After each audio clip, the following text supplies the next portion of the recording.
আলাইকুম, আমি Sadia war the world news চ্যানেলে আপনাকে স্বাগত। শুরুতেই জানাবো আজকের গুরুত্বপূর্ণ আপডেট সংবাদগুলোর শিরোনাম। এক বছরে বিদ্যুতে লোকসান ৫৫,০০০ কোটি টাকা। বেশি দামে বিদ্যুৎ কিনে কম দামে বিক্রির কারণে গত অর্থ বছরে সরকার লোকসান দিয়েছে ৫৫,০০০ কোটি টাকা। সংসদ ও গণভোট ১২ই ফেব্রুয়ারি জাতির উদ্দেশ্যে সিইসির ভাষণে ঐতিহাসিক গ্রহণযোগ্য নির্বাচন করার দৃঢ় অঙ্গীকার। ভয়, ভীতি, প্রলোভন, প্রবঞ্চনা এবং সীমাবদ্ধতার ঊর্ধ্বে উঠে ভোটাধিকার প্রয়োগ করুন। সিইসি। নির্বাচন কমিশনকে প্রধান উপদেষ্টার শুভেচ্ছা। ত্রয়োদশ জাতীয় সংসদ নির্বাচন ও গণভোটের তফসিল ঘোষণা করায় নির্বাচন কমিশনকে অভিনন্দন জানিয়েছেন প্রধান উপদেষ্টা প্রফেসর ডক্টর মোহাম্মদ ইউনূস। কাঙ্ক্ষিত গণতন্ত্রের দিকে যাত্রা শুরু। বিএনপি। ত্রয়োদশ জাতীয় সংসদ নির্বাচনের ঘোষিত তফসিলকে বাংলাদেশের রাজনীতির জন্য নতুন অধ্যায় হিসাবে আখ্যায়িত করেছে বিএনপি। এই ছিল আজকের গুরুত্বপূর্ণ আলোচিত সংবাদের শিরোনামগুলো। এখন বিস্তারিত সংবাদে আসছি, তবে তার আগে অনুরোধ রইল ভিডিওতে একটি লাইক দিয়ে চ্যানেলটি সাবস্ক্রাইব করুন এবং কমেন্টে জানিয়ে দিন আপনি কোন জায়গা বা কোন দেশ থেকে আমাদের এই সংবাদটি দেখছেন। বেশি দামে বিদ্যুৎ কিনে কম দামে বিক্রির কারণে গত অর্থ বছরে সরকার লোকসান দিয়েছে ৫৫,০০০ কোটি টাকা। এ সময় অন্তর্বর্তী সরকার বিদ্যুৎ খাতে ভর্তুকি দিয়েছে ৩৮,০০০ কোটি টাকা। বাকি ১৭,০০০ কোটি টাকার লোকসানের বোঝা এখন বিদ্যুৎ উন্নয়ন বোর্ডের ঘাড়েই চাপল। এর আগের বছরও বিদ্যুৎ খাতে লোকসান হয়েছিল প্রায় ৫০,০০০ কোটি টাকা। গত বুধবার পিডিবির বোর্ড সভায় বিদ্যুৎ খাতের আয় ব্যয়ের হিসাব অনুমোদন করা হয়। সেখানে বড় লোকসানের চিত্র উঠে আসে। তবে এ ব্যাপারে আপাতত কিছু বলতে নারাজ পিডিবির সদস্য অর্থ অঞ্জনা খান মজলিস। তিনি বৃহস্পতিবার যুগান্তরকে বলেন, বোর্ডে অনুমোদন হলেও প্রকাশ করার পরিস্থিতি হয়নি। সব আনুষ্ঠানিকতা শেষ হলে এটি প্রকাশ করা হবে। মূলত বেসরকারি বিদ্যুৎ কেন্দ্রগুলোর বা আইপিপির ক্যাপাসিটি চার্জ দিতেই কয়েক হাজার কোটি টাকা খরচ হয় সরকারের। বিদ্যুৎ ও জ্বালানি খাতের সব চুক্তি পর্যালোচনা করতে গঠিত জাতীয় কমিটি গত মাসে একটি প্রাথমিক রিপোর্টে বলেছে, বিগত সরকার আমলে ১৫ বছরে ১,২৫,০০০ কোটি টাকা লুটপাট হয়েছে বিদ্যুৎ খাতে। পিডিবি জানিয়েছে, গত অর্থ বছরে বিদ্যুতের দাম বাড়েনি, কিন্তু বিদ্যুৎ উৎপাদন এবং সরবরাহ ব্যয় বেড়েছে আগের চেয়ে অনেক বেশি। বিশেষ করে গ্যাসের সরবরাহ দিন দিন কমছে। এতে ফার্নেস অয়েল ও কয়লাভিত্তিক বিদ্যুৎ বেশি কিনতে হচ্ছে পিডিবিকে। সংশ্লিষ্টরা জানিয়েছেন, গত বছর সরকারি বেসরকারি বিদ্যুৎ কেন্দ্র মিলে প্রতি ইউনিট বিদ্যুতের উৎপাদন খরচ হয়েছে প্রায় ১০ টাকা ৮০ পয়সা। বিতরণ কোম্পানির কাছে সেই বিদ্যুতের সরবরাহ ব্যয় ছিল প্রতি ইউনিট ১২ টাকা ৫০ পয়সা। অন্যদিকে প্রতি ইউনিটের বিক্রি মূল্য ৬ টাকা ৯৯ পয়সা। বিতরণ খরচ ও বিক্রি মূল্যের মধ্যে এ বিশাল ফারাকের কারণে পিডিবির লোকসান হয়েছে ৫৫,০০০ কোটি টাকা। এর মধ্যে ভর্তুকি হচ্ছে ৩৮,০০০ কোটি টাকা। বলা বাহুল্য, পিডিবি সরকারের একক সংস্থা হিসেবে সরকারি বেসরকারি এবং আমদানি করা বিদ্যুৎ বিতরণ কোম্পানির কাছে বিক্রি করে। তবে আওয়ামী লীগ সরকারের নীতি অনুযায়ী এ খাতে সব দিক দিয়ে লাভবান হচ্ছে বেসরকারি বিদ্যুৎ কেন্দ্র বা আইপিপিগুলো। কারণ সরকারের সঙ্গে চুক্তি অনুযায়ী আইপিপি বা রেন্টালে উৎপাদিত বেশি দামের বিদ্যুতের লোকসানের সব টাকা ভর্তুকি হিসাবে দেয় সরকারের পক্ষে অর্থ মন্ত্রণালয়। এবার সেই হিসাবে দেওয়া হয়েছে ৩৮,০০০ কোটি টাকা। তবে পিডিবির নিজস্ব বা সরকারি বিদ্যুৎ কেন্দ্র থেকে উৎপাদিত বিদ্যুতের ক্রয়মূল্য বেশি হলেও অর্থ মন্ত্রণালয় থেকে কোনো ভর্তুকি দেওয়া হয় না। পিডিবির হিসাব অনুযায়ী গ্যাস ভিত্তিক বিদ্যুৎ কেন্দ্রে প্রতি ইউনিট ৭ টাকা, কয়লা ভিত্তিক কেন্দ্রে ১৩ টাকা, ফার্নেস অয়েল ভিত্তিক কেন্দ্রে ২২ টাকা এবং ভারত থেকে অর্থাৎ আদানি নয় আমদানি করা বিদ্যুতের দাম পড়ে ৮ টাকার মতো, আর ডিজেলের কেন্দ্রে খরচ পড়ে ৪০ টাকার বেশি। যদিও বেসরকারি কোনো ডিজেল কেন্দ্র আর চালু নেই, শুধু আপৎকালীন সময়ের জন্য পিডিবির কয়েকটি ডিজেল জেনারেটর আছে। দেশে ১৩৫ কেন্দ্রে প্রায় ২৮,০০০ মেগাওয়াটের মতো বিদ্যুৎ উৎপাদন ক্ষমতা আছে। এর মধ্যে আইপিপি হচ্ছে ৭০টি। এগুলির উৎপাদন ক্ষমতা ১১,০০০ মেগাওয়াট। বাকিগুলো সরকারি কেন্দ্র। তবে পুরো বিতরণ ব্যবস্থায় এখন নির্ভরযোগ্য হচ্ছে কয়লা ভিত্তিক বিদ্যুৎ কেন্দ্রগুলো। সরকারি বেসরকারি মিলিয়ে ৮টি কেন্দ্রে উৎপাদন ক্ষমতা ৬,২০০ মেগাওয়াট। পিডিবি জানিয়েছে আগের বছরের চেয়ে বিদ্যুৎ খাতে গ্যাসের ব্যবহার বেড়েছে। গত অর্থবছরে মোট বিদ্যুৎ উৎপাদনের 48.52% গ্যাসের কেন্দ্র থেকে, ফার্নেস অয়েলে 11.83%, ডিজেলে 0.46%, বায়ুবিদ্যুতে 0.07%, সোলারে 9%, জলবিদ্যুৎ 0.86%। এছাড়া ভারত থেকেও আমদানি করে সরবরাহ করা হয়েছে। জ্বালানি বিশেষজ্ঞরা বলছেন, বিদ্যুৎ খাতে এখনও অরাজক অবস্থা চলছে। এ সরকার এ খাতকে এখনও শৃঙ্খলার মধ্যে আনতে পারেনি। এদিকে বিদ্যুৎ ও জ্বালানি খাতের সব চুক্তি পর্যালোচনা করতে গঠিত জাতীয় কমিটির সদস্যরা গত মাসে একটি প্রেস ব্রিফিংয়ে বলেছেন, ক্ষমতাচ্যুত আওয়ামী লীগ সরকার আমলে বেসরকারি বিদ্যুৎ কেন্দ্রের মালিক, আমলা এবং রাজনীতিবিদদের যোগাসজ্জে বিদ্যুৎ খাতে ব্যাপক অনিয়ম দুর্নীতি হয়েছে। এ কারণে বিদ্যুতের 25% বাড়তি দাম দিতে হচ্ছে গ্রাহককে। সংসদ ও গণভোট 12 ফেব্রুয়ারি। জাতির উদ্দেশ্যে সিইসির ভাষণে ঐতিহাসিক গ্রহণযোগ্য নির্বাচন করার দৃঢ় অঙ্গীকার। ভয়, ভীতি, প্রলোভন, প্রবঞ্চনা এবং সীমাবদ্ধতার ঊর্ধ্বে উঠে ভোটাধিকার প্রয়োগ করুন সিইসি। জাতীয় সংসদ নির্বাচন ও গণভোটের ভোটগ্রহণের তারিখ আগামী 12 ফেব্রুয়ারি নির্ধারণ করে তফসিল ঘোষণা করেছে নির্বাচন কমিশন ইসি। ঘোষিত তফসিল অনুযায়ী রিটার্নিং বা সহকারী রিটার্নিং কর্মকর্তার কাছে মনোনয়নপত্র জমা দেবার শেষ দিন 29 ডিসেম্বর। মনোনয়ন যাচাই বাছাই হবে 30 ডিসেম্বর থেকে 4 জানুয়ারি পর্যন্ত।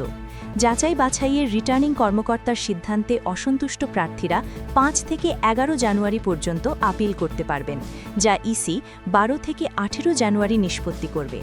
প্রার্থিতা প্রত্যাহারের শেষ দিন 20 জানুয়ারি এবং প্রতীক বরাদ্দ ও চূড়ান্ত প্রার্থী তালিকা প্রকাশ করা হবে 21 জানুয়ারি। 22 জানুয়ারি থেকে আনুষ্ঠানিক প্রচারণা শুরু হবে।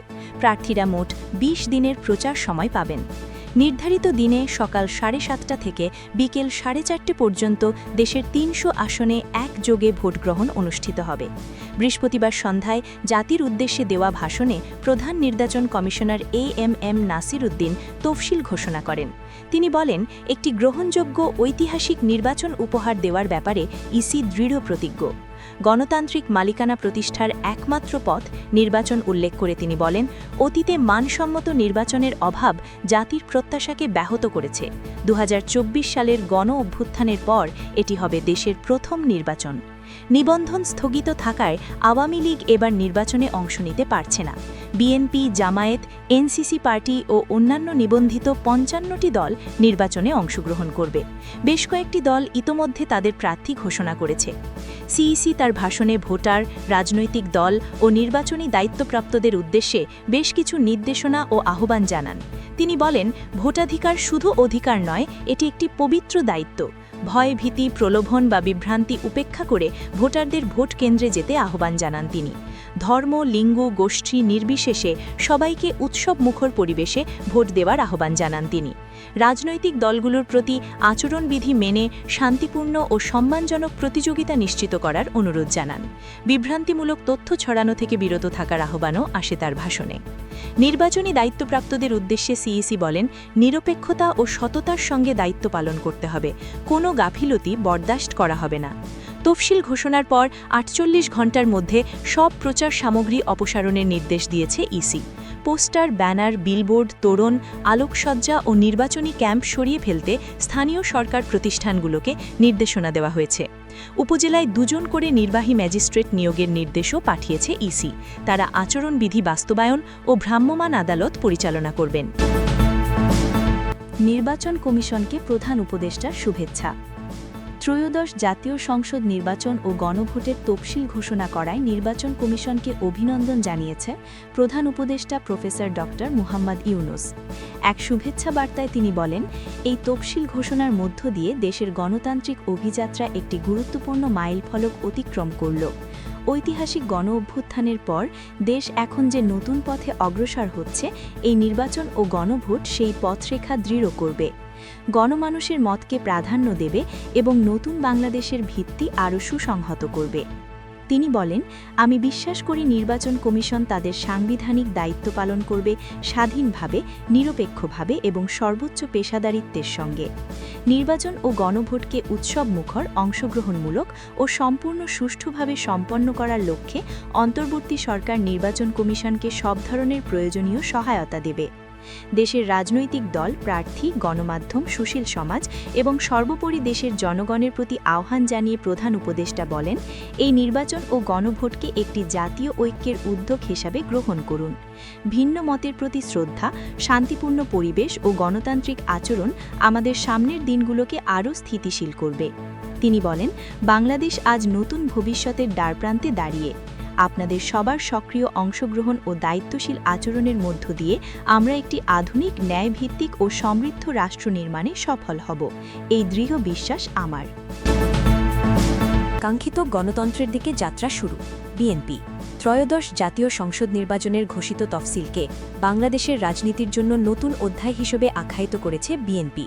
বৃহস্পতিবার সন্ধ্যায় তাৎক্ষণিক প্রতিক্রিয়ায় দলটির মহাসচিব মির্জা ফখরুল ইসলাম আলমগীর বলেন, তফসিলের মধ্য দিয়ে প্রমাণ হয়েছে বাংলাদেশ একটি কাঙ্ক্ষিত গণতন্ত্রের দিকে যাত্রা শুরু করেছে, যে গণতন্ত্রে উত্তরণের জন্য ১.৫ যুগেরও বেশি সময় ধরে এই দেশের জনগণ জীবন বাজি রেখে লড়াই সংগ্রাম করেছেন।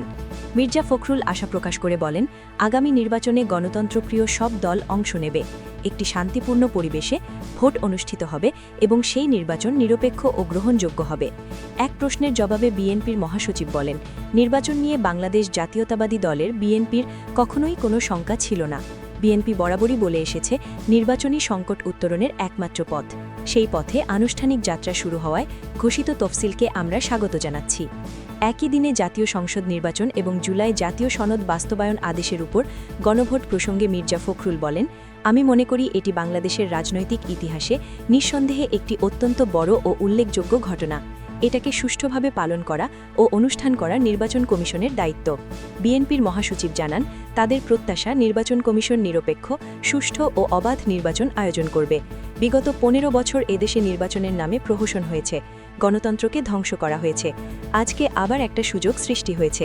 রাষ্ট্রের সংস্কার আলোচনার প্রসঙ্গে মির্জা ফখরুল বলেন, প্রায় ৯ মাস রাষ্ট্রের যেসব সংস্কারের প্রয়োজন ছিল সেগুলো নিয়ে রাজনৈতিক দলগুলোর মধ্যে আলোচনা হয়েছে। অনেক বিষয়ে আমরা একমত হয়েছি, কিছু বিষয়ে হইনি। সেগুলো গণভোটের মাধ্যমে আসবে। একই দিনে গণভোটের বিষয়ে মির্জা ফখরুল বলেন, কিছুটা সমস্যা তো হবেই, এ ব্যাপারে কোনো সন্দেহ নেই। তবে আমরা যদি সবাই মিলে কাজ করি তাহলে সেগুলো উতরাতে সক্ষম হব। গণভোট নিয়ে বিএনপির প্রচার প্রসঙ্গে তিনি বলেন, এটা আমাদের দলের সিদ্ধান্ত, প্রচারণার ব্যাপার এসেই যাবে। স্বাগত জানিয়েছে মিত্ররা। গণতন্ত্র মঞ্চের শীর্ষ নেতা বিপ্লবী ওয়ার্কার্স পার্টির সাধারণ সম্পাদক সাইফুল হক বৃহস্পতিবার রাতে তাৎক্ষণিক প্রতিক্রিয়ায় যুগান্তরকে বলেন, তফসিল ঘোষণাকে আমরা স্বাগত জানাচ্ছি। এর মধ্য দিয়ে পুরো দেশ এখন নির্বাচনী ট্রেনে উঠল। গণ অধিকার পরিষদের সভাপতি নুরুল হক নূর যুগান্তরকে বলেন, গণ অভ্যুত্থান পরবর্তী সরকারের একটি প্রধান দায়িত্ব ছিল গণতান্ত্রিক প্রক্রিয়াকে শক্তিশালী করা। গণতান্ত্রিকভাবে একটি নির্বাচন করা সরকারের প্রধান এজেন্ডা ছিল। মানুষ গত ৩টি নির্বাচনে ভোট দিতে পারেননি, তাদের কাছ থেকে ভোটাধিকার কেড়ে নেওয়া হয়েছিল। অন্তর্বর্তী সরকার মানুষের কাছে প্রতিশ্রুতি দিয়েছিল ফেব্রুয়ারিতে জাতীয় নির্বাচন করবে। সে লক্ষ্যে নির্বাচন কমিশন তফসিল ঘোষণা করেছে। আমরা এটিকে স্বাগত জানাই। তবে নির্বাচনী পরিবেশ ও আইন শৃঙ্খলা পরিস্থিতি নিয়ে উদ্বেগ রয়েছে। আমরা আশা করি নির্বাচন কমিশন আইন শৃঙ্খলা পরিস্থিতি স্বাভাবিক করার ক্ষেত্রে যথাযথ দায়িত্ব পালন করবে।